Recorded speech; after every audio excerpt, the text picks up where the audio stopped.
advisor for the Hinckley Finlayson School, where we have like 230 kids. Try to expose them to a lot of our cultural ways here at the Hinckley School District area. We have the Makoons camp right here, which we have a lot of classes. We try to do naming ceremonies, and we do sage picking, medicine picking. We do things like gathering root for birch bark canoes, and we're really happy to be able to see so many kids come up here and learn their traditional ways. So, miigwech. I was going to say too. All right, so I don't know where we are. We're in Minnesota somewhere, central. We're going rice picking with the 5th graders and the 6th graders. I'm the big boy here, 6th grader. No, you're not. No, you're not. This is my intro. And so that's what we're gonna do. Open your hand. Open your hand. Thank you. I have to hold my eyes because. Imagine having the hill over there or wherever, and then put your tobacco out. If you have your Indian name, you should say Indian name on it.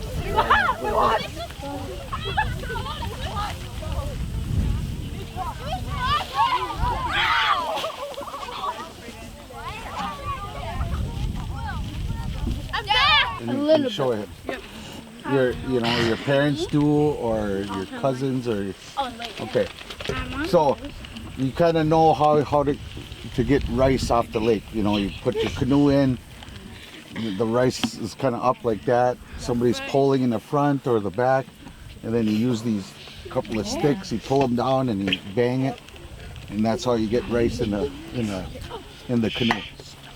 But I mean, I've taught classes in Onamia. I had like maybe 12 classes last week. The last 2 weeks, I brought kids out there to rice, and once you get the rice off your boat into this bag, we always usually put it in a bag like this. But even before that, we lay a tarp out, and then we put all that rice on that tarp to dry it. And once it's dried, it's like this, and we put it in this bag like this. See, if you guys want to come here and look, we put it in. So in order to prep for this rice, we have to dig a pit. We put this kettle here. We never put, or actually, when I was doing this with my parents, we would never put wood in there and light it up, because the kettle would get too hot.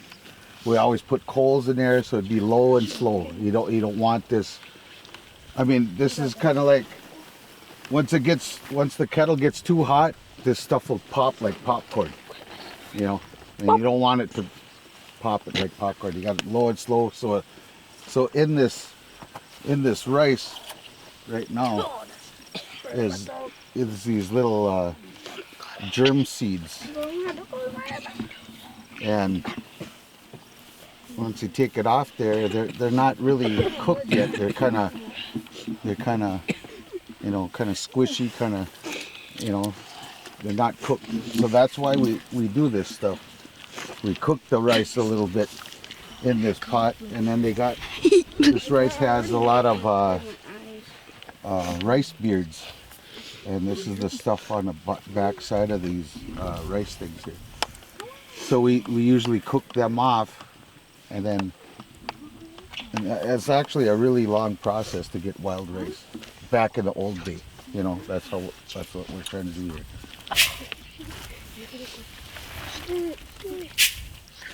What's up, rice?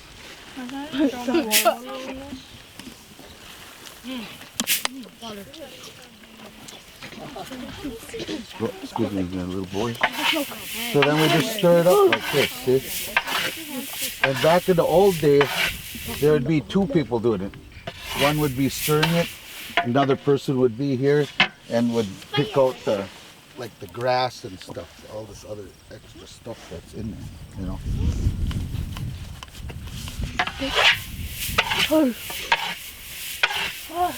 See, somebody picked this out. Yep, somebody picked that out of there. Tyra, grab it. I will. I'll pick it out. Come on this side. Pick that out of there. Pick it up. Yeah, pick it up. Just quick. Yep. Go ahead, Dave. Yeah, it's hot, Connor. Yeah, I Oh got it. my! Connor. I mean, there's all different kinds of ways you can stir this rice. I usually go like this or this way, or even, or just like this. I mean, it's all different kinds of ways you can stir this rice up. Just as long as it doesn't start popping like popcorn. Okay? Anybody want to try it? Yeah. Try it. Okay. Right after a couple people, then a couple turns, then somebody else can stir it. Go ahead. Oh my god! Not right.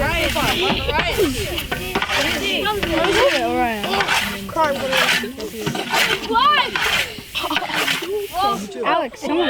Oh, me. We'll move on. Hurry up.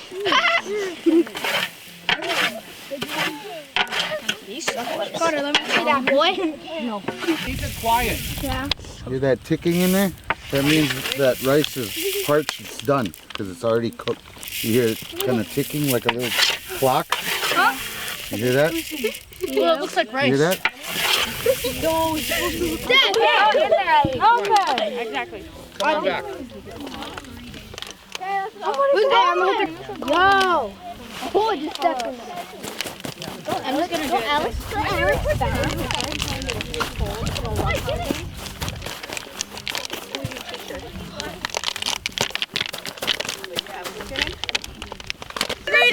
God. Actually, you're going next. I know. Iverson will do it. She's a 5-year-old? Iverson, get in there, bro. Yeah, Everson. Oh, God.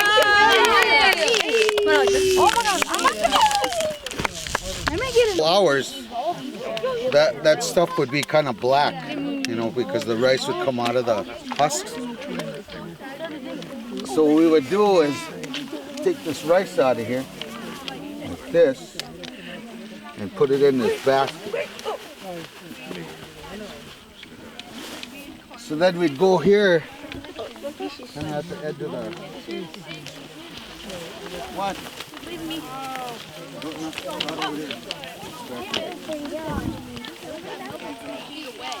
And this is what the women would do this. The women would do. No, get out of the way. Baby. Go on side. Over here.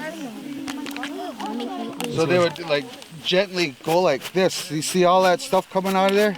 That's what you call winnowing. All that husks that he danced on, that's all coming out of there. See that? See how that stuff is coming out of there like that? See, we didn't dance on it long. See, all this stuff would be black. See, you see some of that black stuff in there on the bottom? But, I mean, you'd have to dance on this for another 40 minutes to an hour. But see all that wild rice on the bottom? See that? Because he danced on it and all them husks are coming off. See, so then the women would winnowing, that's what they call winnowing baskets. And they do this. And all them husks and hulls would come off of there. See that? See, all that stuff is kind of piling up here. All that's garbage here. See that?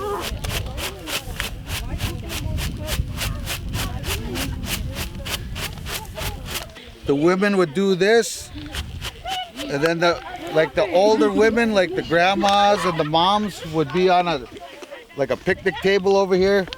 But once they were done, you'd spill that on there, and they would separate all that. And sometimes they would just take each hull, and if there was a hull in there, they'd split it open and take all that rice out of there. Nothing was ever left alone. We use everything on this. What? Hold on.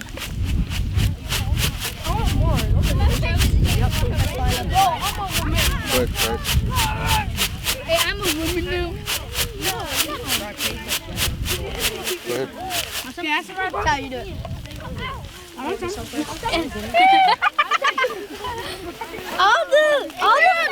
I gotta do my work. All the food's gonna be gone before you can cook it.